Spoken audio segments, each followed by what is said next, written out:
Shalom, kali ini saya ingin menceritakan sebuah kisah nyata yang terjadi pada seseorang sekian tahun yang lalu. Kisahnya seperti ini. Ada seorang bapak yang pulang membawa mobil baru yang baru saja dibelinya. Tentunya sangat bahagia karena bisa mendapatkan mobil baru dari jerih payahnya. Anaknya, lelaki umur 3 tahun, juga sangat senang dengan mobil baru yang dibeli oleh bapaknya. Saking senangnya, ia ikut-ikutan. Seperti halnya mainan, ia memukul-mukulkan palu ke mobil baru itu. Tentu saja bapaknya sangat marah. Dengan maksud menghukum anaknya, maka dipukul tangan anak itu dengan palu yang digunakan untuk memukul mobil. Tentu saja luka parah. Dokter tidak bisa menyelamatkan jari-jari anaknya yang terlanjur hancur. Maka dokter memutuskan untuk mengamputasi semua jari pada kedua tangan anak itu. Ketika saatnya bungkus perban dibuka oleh dokter dengan disaksikan oleh bapaknya, anak ini berkata, "Bapak, aku minta maaf soal mobil baru Bapak." Dan ia melanjutkan dengan pertanyaan, "Tapi kapan Pak jari-jari tanganku tumbuh kembali?"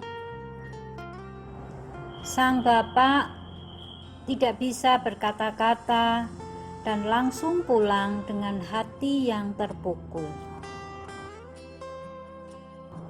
Bapak Ibu, barang yang rusak dapat diperbaiki, tetapi tangan yang rusak dan hati yang terluka karena disakiti oleh kita seringkali sukar untuk diperbaiki. Cerita tadi menggambarkan tentang penguasaan diri atau pengendalian diri yang lepas kontrol, yang mengakibatkan kerugian bagi diri sendiri dan orang lain. Bapak Ibu, kita semua diingatkan melalui pesan Rasul Paulus dalam Galatia 5 ayat 23 bahwa salah satu buah roh adalah penguasaan diri. Apa itu penguasaan diri? Penguasaan diri atau pengendalian diri adalah kemampuan untuk bersikap, berbuat, berkata, dan berpikir berdasarkan firman Tuhan Yesus Kristus. Mengapa penguasaan diri disebut buah roh? Sebagaimana kita mengenal buah jeruk, buah mangga, dan buah yang lainnya, buah-buah ini tidak muncul dengan sendirinya, tetapi buah adalah hasil pertumbuhan yang terus-menerus yang terjadi di dalam tumbuhan tersebut.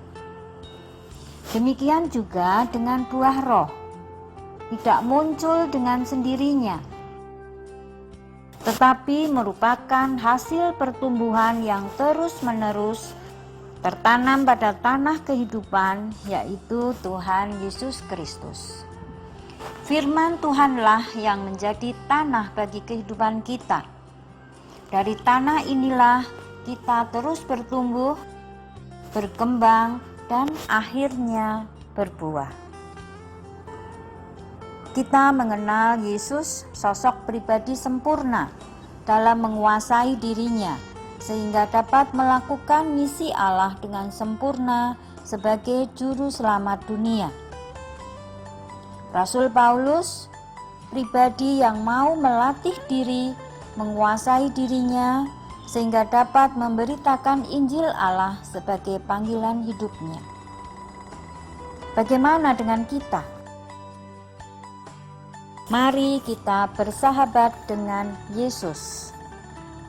Mari kita terapkan ajaran penguasaan diri dalam kehidupan sehari-hari.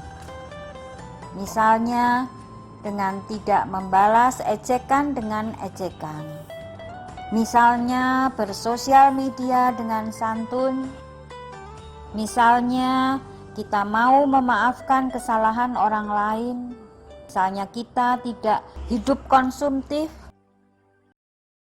kemudian misalnya kita bisa mensikapi datangnya pandemi corona secara baik dan rasional.